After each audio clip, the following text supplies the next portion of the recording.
എന്നിട്ട് ഒരുപാട് കാലം താമസ നഗരമാണല്ലോ ഡൽഹി. ഇപ്പോൾ പക്ഷേ ഇടയ്ക്കിടയ്ക്ക് വന്നു പോവാണ്.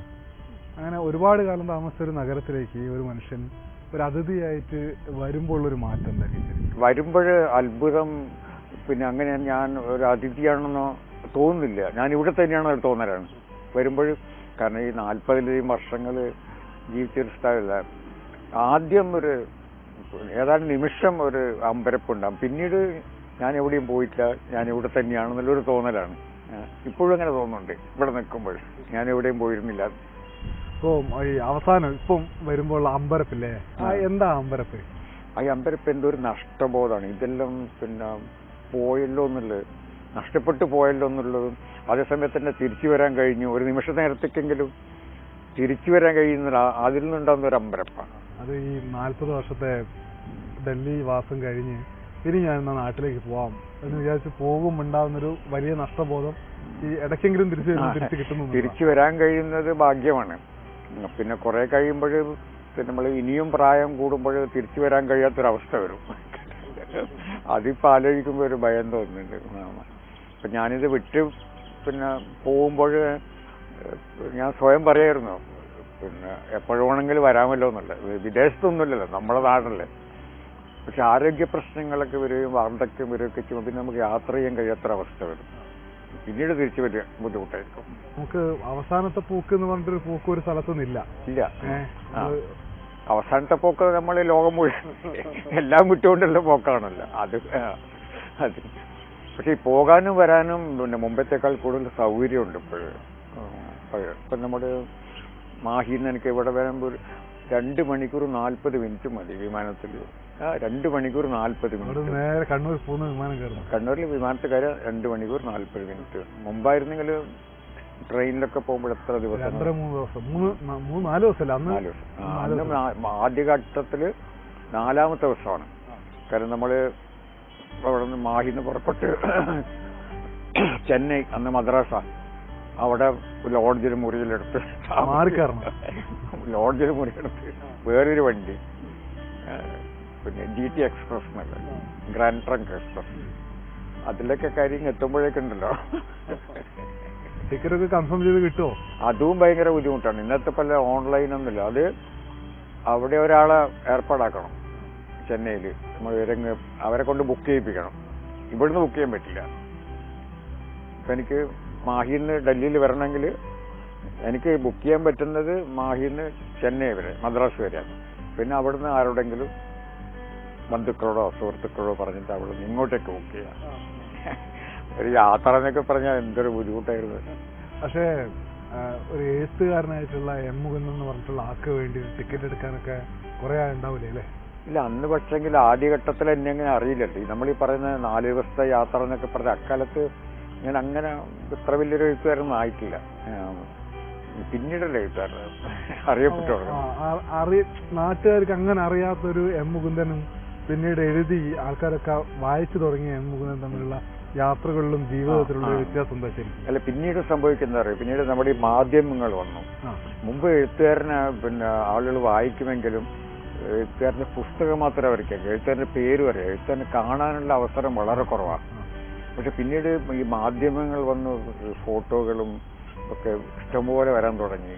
അങ്ങനെയാണ് എഴുത്തുകാരനെ വായനക്കാർ കാണുന്നതും തിരിച്ചറിയുന്നതും പിന്നെ കൂടെ നടക്കുന്നതൊക്കെ. അതിനു മുമ്പ് അത് അങ്ങനെയില്ല. എഴുത്തുകാരന് ഇപ്പം എന്ത് പറഞ്ഞു കഴിഞ്ഞാലും പത്രത്തിൽ വാർത്ത പോലും വരില്ല, ഫോട്ടോ അപൂർവമാണ്. പക്ഷെ പിന്നീട് പിന്നെ ഒരു സ്ഫോടനം തന്നെയാണല്ലോ ഈ മാധ്യമങ്ങളുടെ. ഫോട്ടോകൾ ഇഷ്ടം പോലെ വന്നു തുടങ്ങി. അതുകൊണ്ടാണ് ഇപ്പോൾ എഴുത്തുകാർ ഏറ്റവും കൂടുതൽ ജനങ്ങൾ പിന്നെ തിരിച്ചറിയാനുള്ള ഒരു കാരണം ചാനലുകളാണ്. TV-യിൽ വരുന്ന എഴുത്തുകാരെ കാണുമ്പോൾ ഉണ്ടല്ലോ.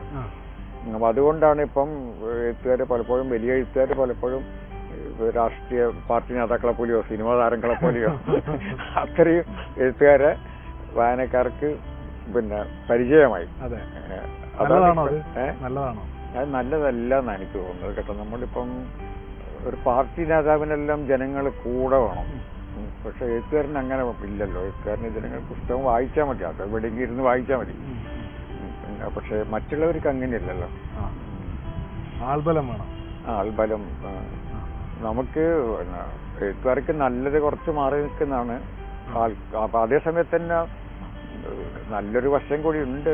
ഇപ്പം ഞാനൊക്കെ നാട്ടിൽ വന്ന ശേഷം ഇപ്പം ഡൽഹിയിലെല്ലാം ഈ സാഹിത്യ സമ്മേളനം എന്ന് പറയുന്നത് എന്താണ്, ഇന്ത്യ ഇന്റർനാഷണൽ സെന്റർ അല്ലെങ്കിൽ സാഹിത്യ അക്കാദമി അല്ലെങ്കിൽ ഇന്ത്യ ഹാബിറ്റാറ്റ് സെന്റർ, അവിടെ വളരെ കുറച്ച് ആളുകൾ ഉണ്ടാവും. ഒരു 30-40 ആളുകളൊക്കെ.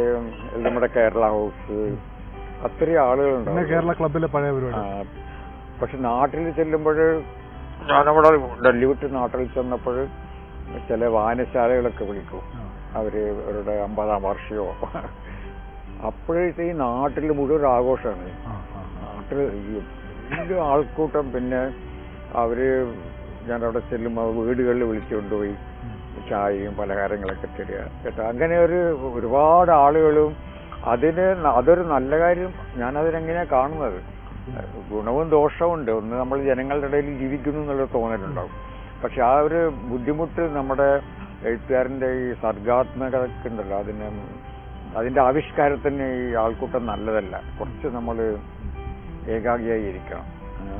സംസാരിക്കുന്ന പോലും അധികം സംസാരിക്കും അല്ലെങ്കിൽ അധികം പ്രസംഗിച്ചു കഴിഞ്ഞാൽ പിന്നീട് എനിക്ക് എഴുതാൻ തോന്നില്ല.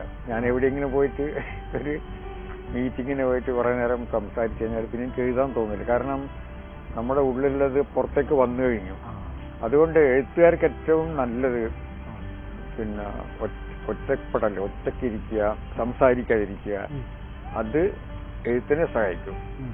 പക്ഷെ അത് ജനങ്ങളിൽ നിന്ന് എഴുത്തുകാരനെ അകറ്റുകയും ചെയ്യും.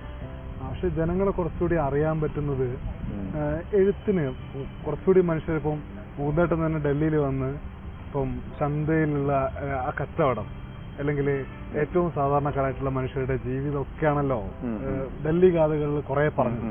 അതാ ജനങ്ങൾ അറിയാൻ കഴിഞ്ഞോണ്ടല്ലേ. അപ്പം ഇപ്പോഴും ആളുകൾക്കിടയിൽ ജീവിക്കാന്ന് പറയുന്നത് ഭയങ്കര രസമായിട്ട് എഴുത്തിലേക്ക് കൊണ്ടുവരാൻ പറ്റുമോ?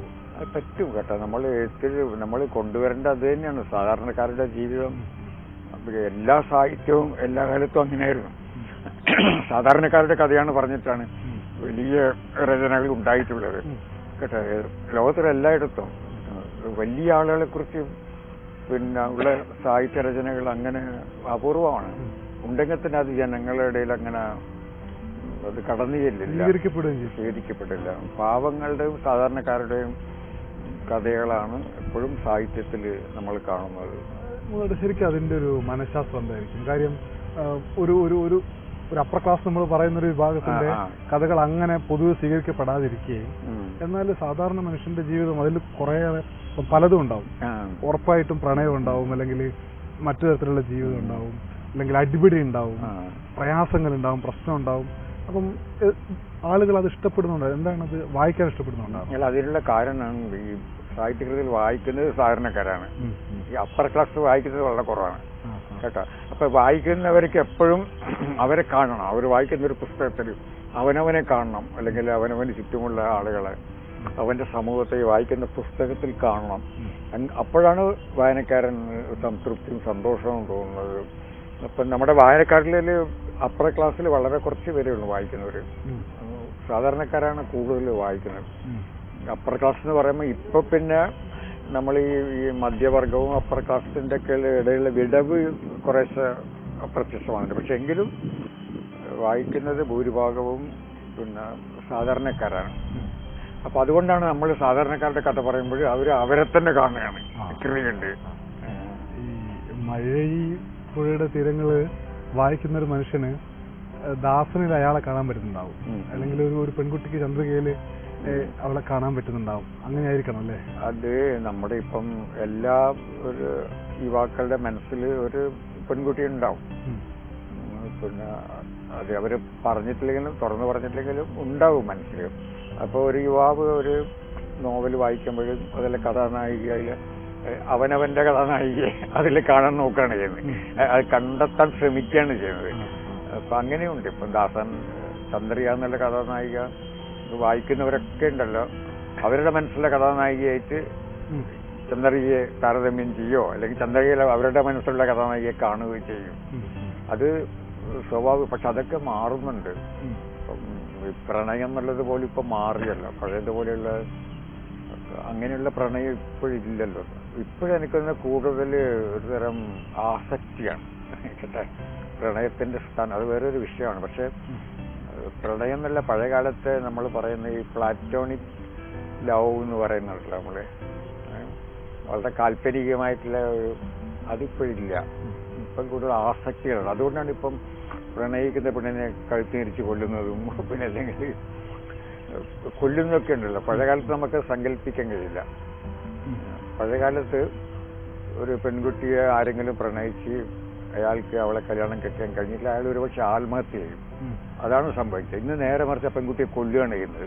ഈ കാലം വരുത്തിയിട്ടുള്ള മാറ്റമാണത്. ആഗ്രഹിച്ച ആളെ സ്വന്തമാക്കാൻ കഴിഞ്ഞിട്ടില്ലെങ്കിൽ ആളെ കൊല്ലുക എന്നുള്ളതാണ്. മുമ്പ് ആഗ്രഹിച്ച ആളെ നമുക്ക് കിട്ടിയെങ്കിൽ നമ്മളെ തന്നെ കൊല്ലുകയാണ് ചെയ്യുന്നത്. അതാണ് ഈ കാലം വരുത്തിയിട്ടൊരു മാറ്റം.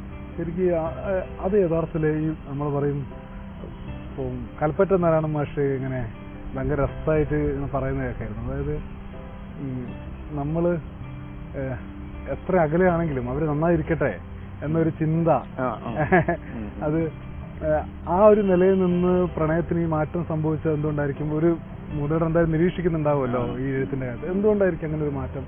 അല്ല, അത് പിന്നെ ഇപ്പൊ നമ്മുടെ സമൂഹം അങ്ങനെയാണ്. ഇപ്പം പഴയ കാലത്ത് എല്ലാം അപൂർവമാണ്, എല്ലാം തന്നെ ഉണ്ടല്ലോ. ഇന്നത്തെ പോലെ ധാരാളിത്വമില്ല. എല്ലാം പിന്നെ ആവശ്യത്തിന് പോലും നമുക്കുണ്ടായിരുന്നില്ല. ഭക്ഷണമായാലും വസ്ത്രമായാലും പിന്നെ അതുപോലെ തന്നെയാണ് പ്രണയവും.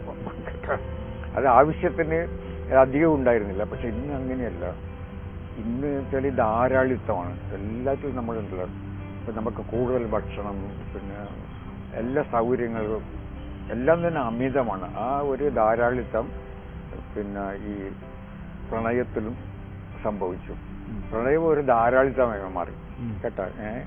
അത് നമ്മൾ സാധാരണ ഇപ്പം നമ്മൾ ഈ ഇംഗ്ലീഷിൽ പറയും ലീവിങ് ഇൻ എക്സസ് എന്ന് പറയും. അമിതമായിട്ട് ജീവിക്കുക, അമിതമായിട്ട് ജീവിക്കുന്ന ഒരു കാലഘട്ടം. എല്ലാം തന്നെ കൂടുതലാണ്. അപ്പോൾ അതാണ് പ്രണയവും അങ്ങനെയായി മാറി. കൂടുതൽ വേണം. ഇപ്പം എൻ്റെ ഒരു ചങ്ങാതി ഉണ്ടായിരുന്നു. അയാൾ ബസ്സിൽ യാത്ര ചെയ്യുമ്പോൾ പിന്നെ തിരക്കിൽ അവൻ്റെ മുഖം ഒരു പെൺകുട്ടിയുടെ തലമുടിയിൽ അറിയാതെ തൊട്ടുപോയി. അവൻ എന്നോട് പറഞ്ഞത് കുറേ ദിവസങ്ങൾ ഉറങ്ങാൻ കഴിഞ്ഞില്ലെന്നത്. അതിൻ്റെ ഒരു അനുഭവം. ഇന്നങ്ങനെയൊന്നുമില്ല.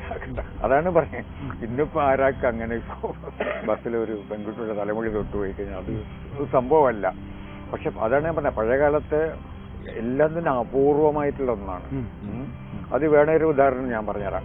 ഇപ്പം ഞാൻ ഒരിക്കൽ കോഴിക്കോട്ട് പോയിട്ട് എനിക്കൊന്ന് മാതൃഭൂമി അല്ല പിന്നെ എന്തോ ഒരു പരിപാടിയിലായിരുന്നു. മാതൃഭൂമിയുടെ പരിപാടിയായിരുന്നു. അപ്പം ഞാൻ അവിടുന്ന് ഇങ്ങനെ ഒരു കഥ പറഞ്ഞു.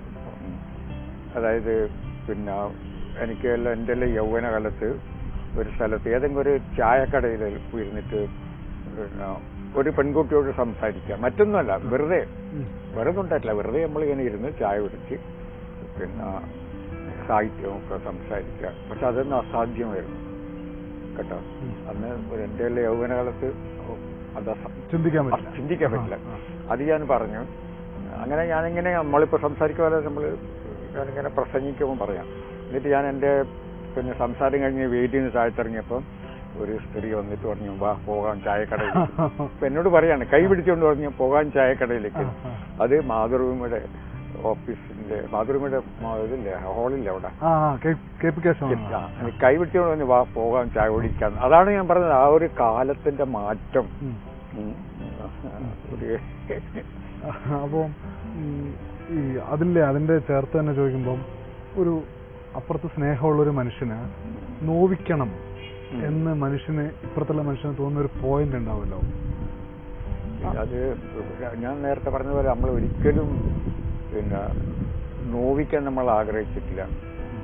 നമുക്ക് നഷ്ടപ്പെടുമ്പോൾ നമുക്ക് നഷ്ടപ്പെട്ട ആളെ അല്ലെ നമ്മൾ ഉപേക്ഷിച്ച ആളെ നോവിക്കാൻ വേണ്ടി നമ്മൾ ശ്രമിക്കില്ല. മറിച്ച് അവനവനെ തന്നെ പിന്നെ നോവിക്കുകയോ ഇല്ലാതാക്കുവാനാണ് ശ്രമിച്ചിട്ടുള്ളത്. അപ്പം പക്ഷെ ഇന്ന് അങ്ങനെയല്ല. ഇന്നിപ്പം നമ്മൾ പത്രങ്ങളിൽ ഇത്ര നമ്മൾ കാണുന്നില്ല, എത്ര പിന്നെ ആത്മഹത്യകൾ, കൊലപാതകങ്ങൾ അല്ലെ. ആത്മഹത്യകൾ കൂടുതൽ കൊലപാതകങ്ങളാണ് നമ്മൾ കാണുന്നത്. അതെ, കൊലപാതകങ്ങളാണ്. കഴിഞ്ഞ 1-2 മാസത്തിന്റെ ഇടയ്ക്ക് ആത്മഹത്യകൾ ഇല്ലാന്ന് തന്നെ പറയാം. ഇല്ല, ആത്മഹത്യ